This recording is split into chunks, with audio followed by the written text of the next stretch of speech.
fald det er de. Og så til gengæld, så kan man sige, så Lars Bak her, så fik han altså hjulpet sin holdkammerat André Greipel til sejr i spurten. Og som I kan se her, så er det jo altså verdens bedste cykelryttere, som er samlet i Frankrig i disse uger. Men inden de stjerner, som vi kigger på her, de når så langt, så har de altså alle sammen været ungdomsryttere med store drømme og ømme ben.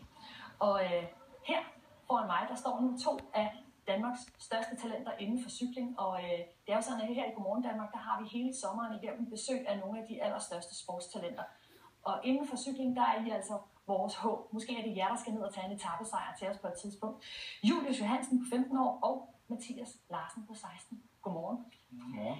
I skal afsted til ungdoms-OL i Georgien i næste uge, og derfor så træner I jo som sindssyge lige nu for at være fuldstændig helt skarpe på cykelformen der. Ja. Hvordan gør I egentlig det, når der er Tour de France i fjernsyn? Jeg kan forestille mig, det skal I vel også følge med, eller hvad? Ja, man kan træne før turen, og man kan træne efter turen. Det er lidt sådan, det foregår. Ja.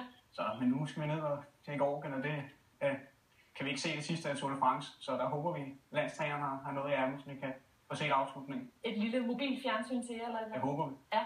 Men Mathias, hvad gør du? Altså, lægger du så din træning efter, hvornår dagens etape starter? Eller hvad? Ja, så meget som muligt. Jeg kører ud om morgenen, så jeg ligesom kan se afslutningen. Ja. Og det første på etappen er ikke så... Der sker som regel ikke så meget, så der kan man ligesom have mulighed for at tage ud og træne. Men det er jo helt klart for at kunne se afslutningen med at tage ud og træne om morgenen. Mm. Og nu står jeg jo her og praler af jer, men det er da faktisk god nok, fordi I er faktisk de bedste i jeres klasse i Danmark. Så I er jo de bedste også til at fortælle os, hvad kræver det egentlig at blive rytter på det niveau, som I stræber efter? Man skal være struktureret, og man skal kunne sige nej til nogle ting. Altså masser af fest og noget, som man skal kunne sige nej til. Og så skal man have en vilje for at træne og komme ud i smuk natur i Danmark og køre en masse timer på cyklen. Ja, men Mathias, altså din hverdag, hvordan ser den ud? Det sidder kun på cykelløb, og nu er jeg også gået sommerferie, så nu er der ikke så meget skole lige nu. Ellers så bruger jeg min tid på at træne, og som Julie så siger, at man bliver nogle gange nødt til at sige nej til fester, og nogle gange venner med, for eksempel på Roskilde, og så jeg gik også specielt glip af min egen divisionsfest for at skulle køre DM, så sådan er det nu. Sådan er det bare. Ja. Men hvordan er det at gå glip af alle de ting? Altså, det vender man sig til. Altså til at starte var det svært at skulle sige nej til vennerne, og jeg skal ud og træne nu og i aften, og altså, man vender sig til det, og det er også noget, man glæder sig til at komme ned to eller og prøve at være sammen med en masse andre sportsfolk, som har det på samme måde, og dyrke sin sport på det elite-niveau. Mm. I har jo trænet benhårdt nu i en hel del år. Er det sådan, så I allerede nu ved, hvilken slags rytter I gerne vil være? Altså, der er jo dem, der er gode til bjergene, så er der dem, der er sådan nogle temporyttere, og så er der dem, der er sprinterne, som bare skal først over målstregen der, når der er spurt. Ved I, hvad I skal være?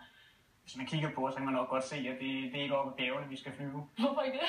Men der var vi allerede for meget nu, så den bliver svær, så det er mere nede på nogle... Fortæller du mig, at du er for tyk til at kravle bjerge? Ja, det vil jeg gerne fortælle. Det kan jeg jo ikke se, for det ligner jo ikke, du har altså 4 gram fedt på den krop der. Nej, men så skal man se fuglen, der har minus. Altså, ja. Så det er nede på grusstenene og de mere flade terrænger, vi skal gøre det godt i. Okay. Så det er sådan noget Paris-Roubaix og sådan nogle ting, og primært enkeltstart.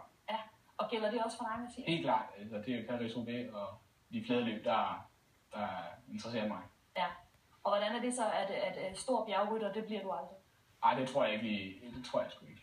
Men gør det der noget? Nej, overhovedet ikke. Det har det fint med den rytterstatur, jeg er. Ja, og man kan sige, at i Danmark er det måske også lidt ærgerligt at være bjergrytter, ikke? Jo, det kan man godt sige. Så bliver det svært at træne. Det bliver det svært også at vinde cykelløb.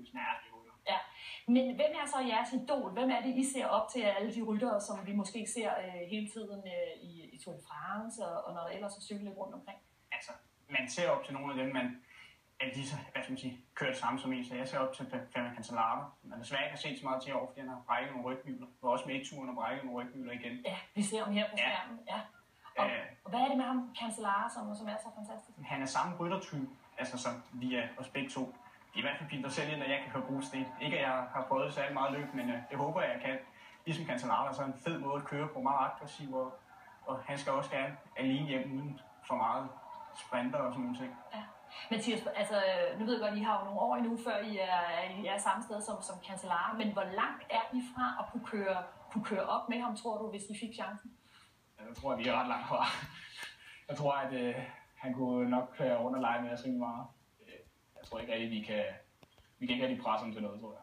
Men det kan I måske med tiden? Ja, det håber jeg. Det er håbet.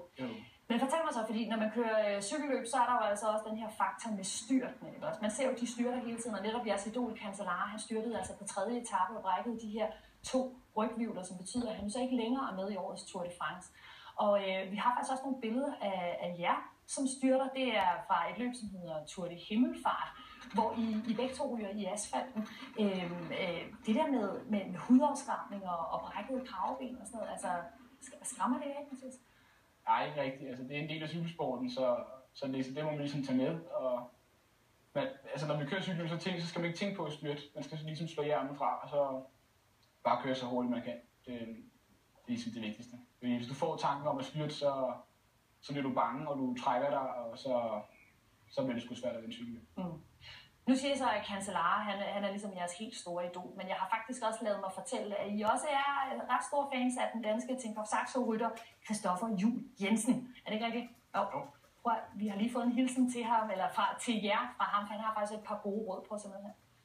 For det første, bevar sulten til at skulle lykkes med det hele, fordi så giver det lige pludselig mening at være disciplineret og dedikeret. Men dernæst så skal I også sørge for at være ydmyge og taknemmelige for alle de mennesker, der hjælper jer. Fordi så kommer I også langt, jeg er sikker på. Og så også sørg for, at jeres dagligdag hænger sammen. Lad være med at lade det hele blive for ekstremt. Held og lykke til ungdoms-OL. Sådan, held og lykke til ungdoms-OL, siger han der. Ja. Hvad er jeres drøm egentlig? Hvor langt skal I inden for den her cykelsport? Altså, det er svært at sige lige nu på lang plan, hvor langt jeg vil, men altså ser mere kort sigt. Altså næste år, det bliver for junior. Jeg gerne vil med til, og så er der også noget bane, OL og sådan nogle ting, man også går op i. Men Mathias, kommer vi til at se jer i Tour de France på et tidspunkt? Ja, det håber jeg. Det håber jeg virkelig. Ja. Det vil være sjovt. Men så synes jeg, at vi 3 skal lave en aftale om nu, at hvis ikke vi når at få en dansk etapesejr inden, så er det i hvert fald jer, der kommer med den på et tidspunkt. Vi vil gøre vores bedste. Jamen, det er godt nok i hvert fald så. Tak for det, og rigtig meget held og lykke til ungdoms-OL i Georgien. Tak.